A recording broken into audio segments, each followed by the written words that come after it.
Hi అండి. అందరికీ నమస్కారం. Welcome to my channel. ఈ వీడియోలో ఏపీ ఉద్యోగులకు మరియు పెన్షనర్లకు ప్రభుత్వం బకాయి పడినటువంటి ఆర్థిక బకాయిలు ఎంతనో వారి పే స్లిప్‌లో ప్రింట్ అంటూ అప్డేట్ రావడం జరిగింది. సో, దీనికి సంబంధించిన పూర్తి సమాచారాన్ని ఈ వీడియోలో తెలుసుకుందాము. వీడియో అయితే ఎక్కడే గాని స్కిప్ చేయకుండా ఎండ్ వరకు చూసేయండి. అప్పుడే ఇన్ఫర్మేషన్ పూర్తిగా అర్థమవుతుంది. అలాగే వీడియో చూస్తున్న ప్రతి ఒక్కరు లైక్ చేయండి ఫ్రెండ్స్. ఈ వీడియోని తోటి ఉద్యోగ, పెన్షన్ మిత్రులతో అయితే షేర్ చేయండి.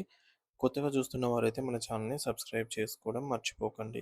సబ్స్క్రైబ్ చేసుకోవడం వల్ల నేను చేసే వీడియోస్ అన్నీ మీ వరకు రీచ్ అవుతాయి. ఫ్రెండ్స్, ఇక విషయానికొచ్చినట్లయితే ఆంధ్రప్రదేశ్ రాష్ట్రంలోని ప్రభుత్వ ఉద్యోగులు మరియు పెన్షనర్లు ప్రస్తుతం ఎదుర్కొంటున్న పరిస్థితులు అత్యంత క్లిష్టంగా మారాయి. ప్రభుత్వం తమ పట్ల అనుసరిస్తున్న మొండి వైఖరిని నిరసిస్తూ ఏపీ జేఏసీ అమరావతి తమ గళాన్ని వినిపిస్తోంది. ముఖ్యంగా ఉద్యోగులు మరియు పెన్షనర్ల ఆర్థిక మరియు ఆర్థికేతర సమస్యలపై ప్రభుత్వం కేవలం మాటలతో కాలయాపన చేయకుండా ఒక స్పష్టమైన మరియు ఖచ్చితమైన హామీని ఇవ్వాలని ఉద్యోగ సంఘాలు గట్టిగా అయితే డిమాండ్ చేస్తూ ఉన్నాయి. ఆర్థిక సమస్యలు అంటే రావాల్సిన బకాయిలు, జీతాల పెంపు వంటివి కాగా, ఆర్థికేతర సమస్యలు అంటే సర్వీస్ నిబంధనలు, పదోన్నతులు మరియు బదిలీల వంటి అంశాలు. సో, వీటిపై ప్రభుత్వం ఒక నిర్దిష్ట కాల పరిమితితో కూడినటువంటి ప్రణాళికను ప్రకటించాల్సిన అవసరం ఎంతైనా ఉంది. ఉద్యోగులు మరియు పెన్షనర్లు అంటే సమాజంలో ఒక అంతర్భాగం మాత్రమే కాదు, వారు ప్రభుత్వంలో కూడా ఒక కీలకమైన భాగం. ప్రజలకు ప్రభుత్వ పథకాలను క్షేత్రస్థాయిలో చేరవేసే వారధి ఉద్యోగులే.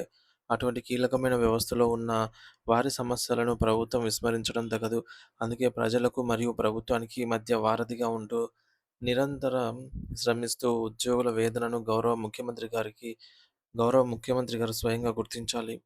సో, ముఖ్యమంత్రి గారు ఈ విషయంలో చొరవ తీసుకొని స్పందిస్తేనే అధికారిక యంత్రాంగంలో నెలకొన్న ఈ యొక్క స్తబ్దత తొలగిపోయి, సో, ఉద్యోగుల్లో ధైర్యం మరియు భరోసా అనేది కలుగుతుంది.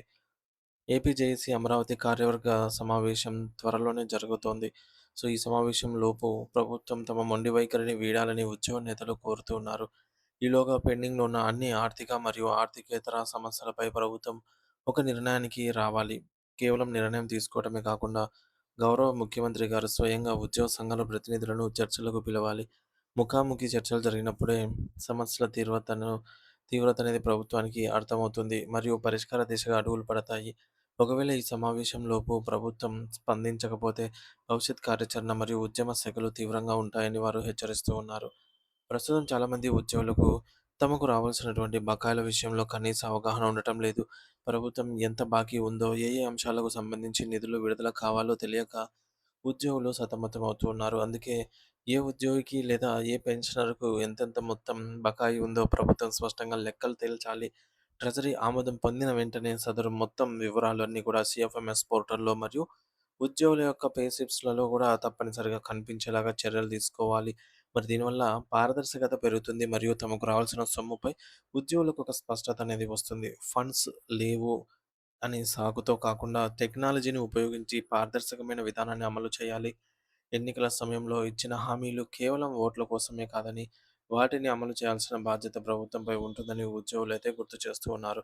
ముఖ్యంగా పెరుగుతున్న ధరలకు అనుగుణంగా ఉద్యోగుల ఆర్థిక అవసరాలను తీర్చడానికి మధ్యంతర భృతి ఐఆర్ అనేది తక్షణమే ప్రకటించాలి. ఐఆర్ అనేది ఉద్యోగులకు ఒక తక్షణ ఊరట. అదేవిధంగా కాలం చెల్లినటువంటి 11వ పీఆర్సీ స్థానంలో కొత్తగా 12వ వేతన సవరణ సంఘాన్ని వెంటనే నియమించాలి. ఈ కమిషన్ నియమిస్తేనే భవిష్యత్తులో వేతనాల సవరణకు మార్గం సుగమమవుతుంది. సో, ఇక ఇది ఉద్యోగుల జీవన ప్రమాణాలను మెరుగుపరచడానికి ఎంతో అవసరము. చివరగా జీవన వ్యయం రోజు రోజుకు విపరీతంగా పెరిగిపోతున్న తరుణంలో పెండింగ్‌లో ఉన్నటువంటి కరువు భత్యం, డీఏ బకాయిలు ఉద్యోగులకు అత్యంత కీలకం. ప్రస్తుతం పెండింగ్‌లో ఉన్నటువంటి డీఏలను ప్రభుత్వం వెంటనే ప్రకటించి వాటిని జీతాలతో కలిపి చెల్లించాలి.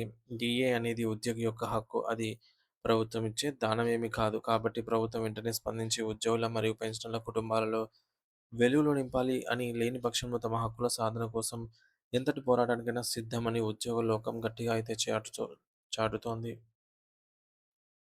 సో, ఫ్రెండ్స్, ఇక్కడ మనం చూసుకున్నట్లయితే ఉద్యోగుల బకాయిలు అనేవి కూడా సీఎఫ్ఎంఎస్ మరియు పే స్లిప్‌లలో స్పష్టంగా ఎవరికెవరికి ఎంతెంత రావాల్సిందనేది చూపించాలి. సో, ముఖ్యమంత్రి జోక్యం సమస్యల పరిష్కారానికి అధికారుల కంటే ముఖ్యమంత్రి గారి నేరుగా స్పందన మరియు చర్చించాల్సిన అవసరం ఎంతైనా ఉంది. ఎన్నికల హామీలు, ఐఆర్ ప్రకటన, 12వ పీఆర్సీ కమిషన్ నియామకం తక్షణమే జరగాలి. బకాయిల విడుదల, పెండింగ్‌లో ఉన్నటువంటి డీఏలను తక్షణమే ప్రకటించి చెల్లించాలి. సమయ పరిమితి. జేఏసీ రాష్ట్ర కార్యవర్గ సమావేశంలోపు ప్రభుత్వం సానుకూల నిర్ణయమైతే తీసుకోవాలి.